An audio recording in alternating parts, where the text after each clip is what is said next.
So to be completely honest with you guys, I am... I'm not really feeling any better now than I was when I was recording the last parts about a week ago. But I thought I may as well record a bit more because, you know, it gives me something to do. Alright. So where the fuck was I? Let's kind of reset my page. That doesn't make sense. Basically, it's kind of... It's... Usually when I reopen this tab, it kind of, saves my progress into the chapter, but this time it hasn't, so I've just got to kind of find it. Let me just, okay, yeah, so, I found it. Alright, that wasn't so bad, actually.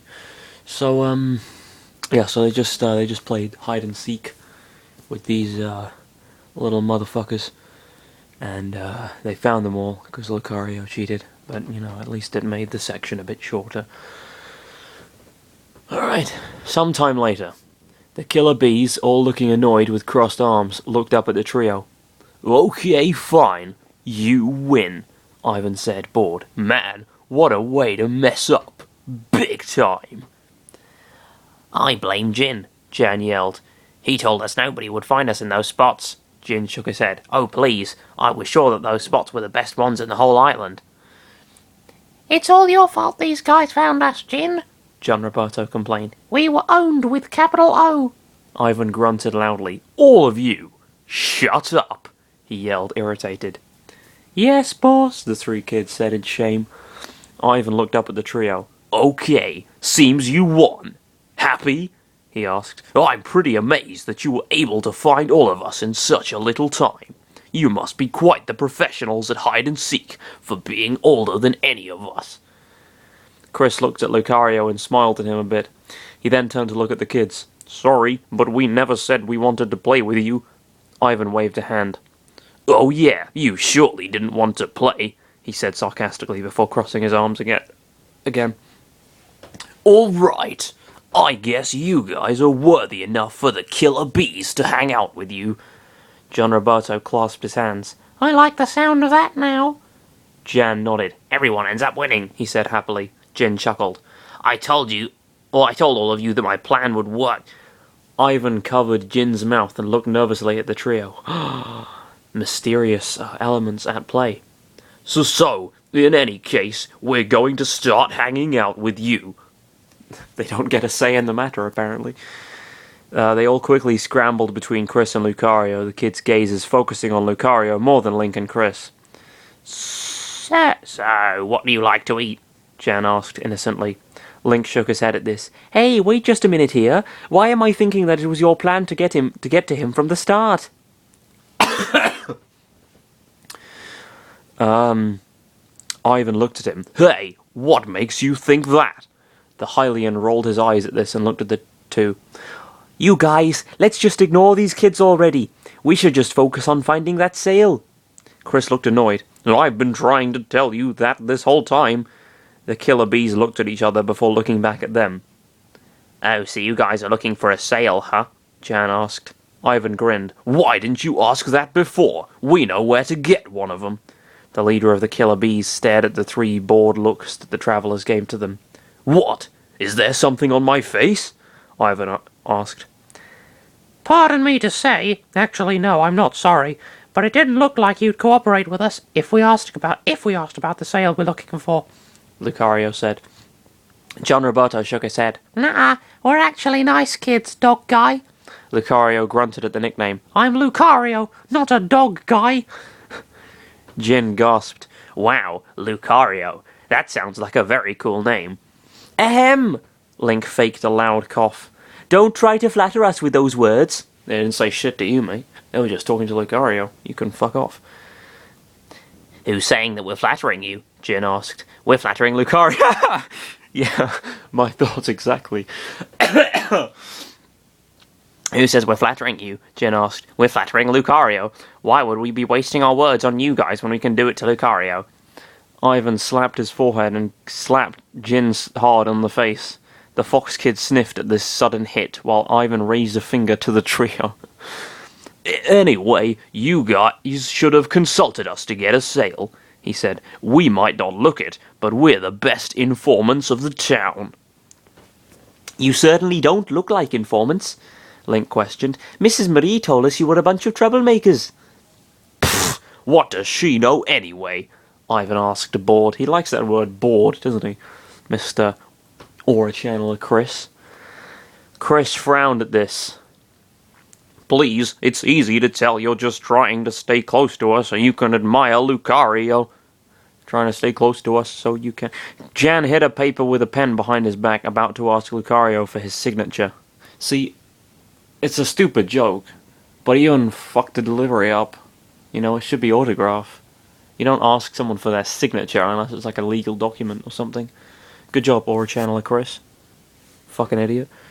Oh, you're so funny, Calorie, he said. Calorie? What? He said, "Come on, we're trying to help you in whatever you want to do in the island." "Firstly, my name is not Calorie, but Chris," Chris said, annoyed. "Secondly, we really need to find a sail somewhere here." Then why are we still talking, then? John Roberto asked. We should go around the town and find the sail. The other six stared in silence at John Roberto. I mean, we know where you can get a sail, John Roberto said, chuckling. Just follow us. Ivan narrowed his eyes at John Roberto. "Screw up big time again, and you're so out of the gang," he thought menacingly. Link covered his face with a hand. "Why are we still listening to these kids again?"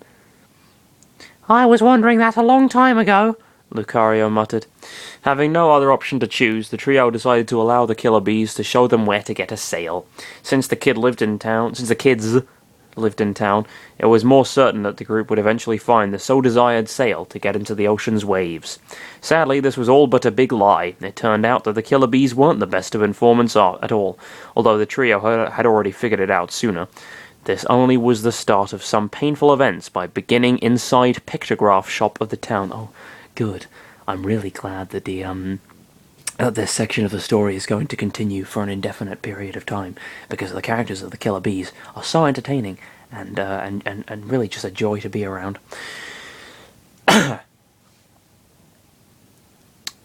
Surprisingly enough, the killer bees didn't enter with the trio, and they didn't cause trouble. They were always waiting outside where the trio entered, overhearing what was happening inside the shop. Link was the one who caused the trouble, though.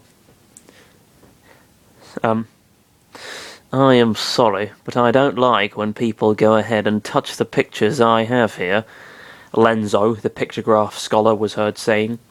"I'm quite sensitive of my art with my hard-to-take pictures." "Oh hey, there's a little mud spot on this one," Link was heard saying. Link, I don't think that that's a mud spot, but a rock in the picture," Chris muttered. Touchy. You children and your dog, get away from my sight and my pictures." I like how Aura Channeler Chris is so disdainful of the idea of someone producing art. I mean, it's a completely alien concept to him to begin with, but, you know, I guess you have to make of this what you will. What is making you think I'm a... Lucario was interrupted, because he called him a dog, like everyone else. Lucario was interrupted before crashing sounds were heard from inside. The trio then desperately ran out from the establishment to the left, where the killer bees looked at each other and followed the running trio before the angry man of the establishment would come out. Next, the trio decided to go inside the only expensive manor of the island, while the gang of kids waited for them to come outside. Unfortunately, Link was soon going to cause another problem. He is such a cunt. It's unbelievable. Alright. "Hey, look at these vases," Link was heard saying. "They're so glittery that I have the urge to break them and see what they have inside." Chris didn't like the tone of the voice of the Hylian. Link, you can stop walking to the vases and put away that sword now." He's not listening, Lucario was heard saying, and the killer bees then heard the sound of 4 vases breaking apart. My expensive vases," a man was heard yelling, the man being the father of Mila. Mila? Okay. You know, just Mila. "You little rascals, pay me those vases." Pay me those vases. You know, that's a common form of currency. I don't have any money left with me," Link said, embarrassed. "Sorry." What? The fuck did he spend it on? Didn't he win it? Oh, no, he spent all the money on fucking... The stupid game. I thought maybe he'd won some. I don't know. Link said embarrassed. So sorry. What? You little... Look, let's get out of here, Chris suggested. That's a good idea, I think.